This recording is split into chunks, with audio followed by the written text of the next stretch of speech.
যেখানে মশার প্রজনন স্থল যেখানে নষ্ট করা প্রয়োজন সেখানে আমরা কাজ করব। পাশাপাশি আমাদের জায়গায় যদি কোনো অংশ পরিষ্কার না হয়, আমাকে, আমার ফোন কিন্তু সব সময় খোলা থাকে, আমি কিন্তু ফোন রিসিভ করি, হ্যাঁ, আমাকে যে কোনো সময়ে অবগত করবেন। আমাদের পৌর এলাকার অভ্যন্তরে আমার অধিক্ষেত্রে যতগুলো ড্রেন আছে প্রত্যেকটা ড্রেনের সম্মুখ ভাগ থেকে পশ্চাৎদেশ পর্যন্ত সমস্তটা আমরা পরিষ্কার করব। অনেক সুন্দর সুন্দর কথা বলছে। আমার কথা এটাই যে আমাদের চুয়াডাঙ্গা শহরে সবাই সব দিকগুলো তুলে ধরেছে। একটা বিষয় আমার যেটা আসলে শেষে, সেটা হলো মশা নিধন।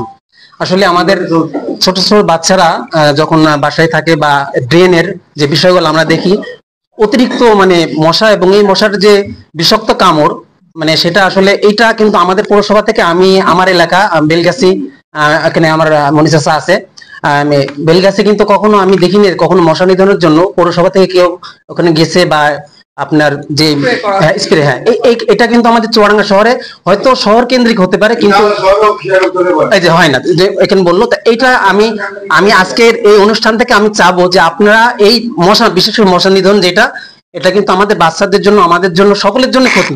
এটার বিষয়ে আপনি এটা যদি একটু বলতেন। আমি একটা খুবই গুরুত্বপূর্ণ বিষয় সকলের সম্মুখে উপস্থাপন করার জন্য। তো ইতিমধ্যে আপনাকে আমি একটু অবগত করতে চাই যে এই সময়টা, বিশেষ করে এই সময়টা ডেঙ্গু, ফাইলেরিয়া বা মশাবাহিত অন্যান্য রোগের জন্য খুবই একটা সংকটপূর্ণ সময় আমাদের পুরো বাংলাদেশের জন্য।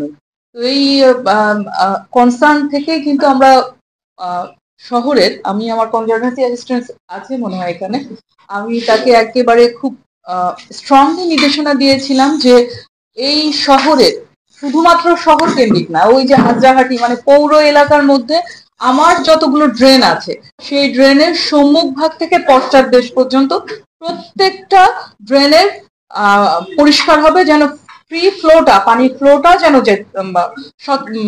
চলাচল উপযোগী হয়। তো এই উদ্যোগ নেয়ার প্রেক্ষিতে আমি এবং আমার উপজেলা নির্বাহী অফিসার, আমার প্রধান নির্বাহী কর্মকর্তা পৌরসভার, তো ও এবং আমি কিন্তু সকাল 7টা থেকে আমরা এই কর্মসূচিতে অংশগ্রহণ করেছিলাম। তো ওইটা 3 দিন করার পরেই আবার একটু বর্ষা মৌসুম চলে আসলো। তো বর্ষার সময় যদি আপনি কাজগুলো, ওই যে আমি ময়লাটা তুলে রাস্তার পাশে যদি রাখি, তো ওইটা তো লিকুইড ময়লা, ওইটা হলো বর্ষার পানি আসলে আরো বেশি চলাচলের অনুপযোগী হয়, যার দোকানের সামনে আছে সে আনইজি ফিল করে।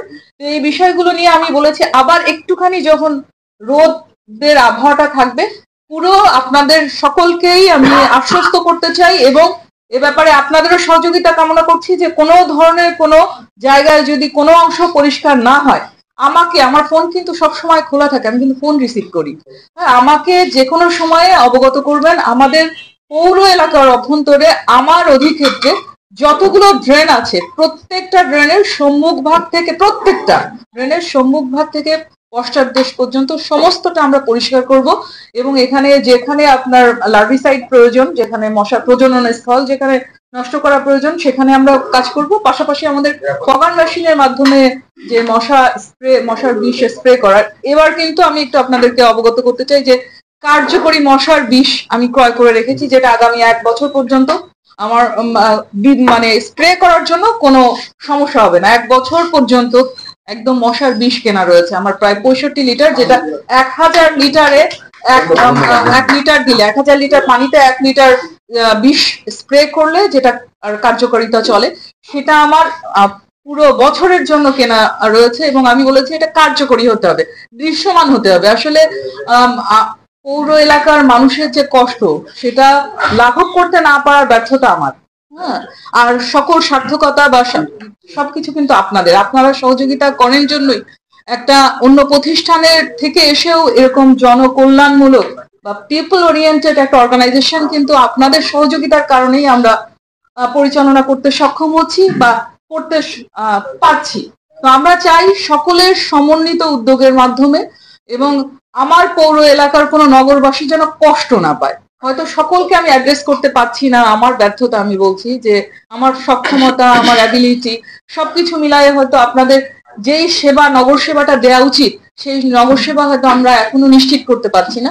তবে বিশ্বাস করেন, আমাদের চেষ্টার কোনো কমতি নাই। We are true at our heart. আমরা চেষ্টা করছি, আপনাদের সকলের সহযোগিতা আমরা কামনা করছি। এবং এই যে মশকের যে ব্যাপারটা বললেন, এ ব্যাপারে আমরা তৎপর আছি। মাসিক সভাগুলোতে এ বিষয়ে আলোচনা হচ্ছে এবং কার্যকরভাবে যেন মশক নিধন করে আমরা আমার পৌর এলাকাবাসীকে আমরা মুক্ত রাখতে পারি মশকের আক্রমণ থেকে এবং মশাবাহিত রোগ থেকে, সে প্রচেষ্টা চলমান রয়েছে।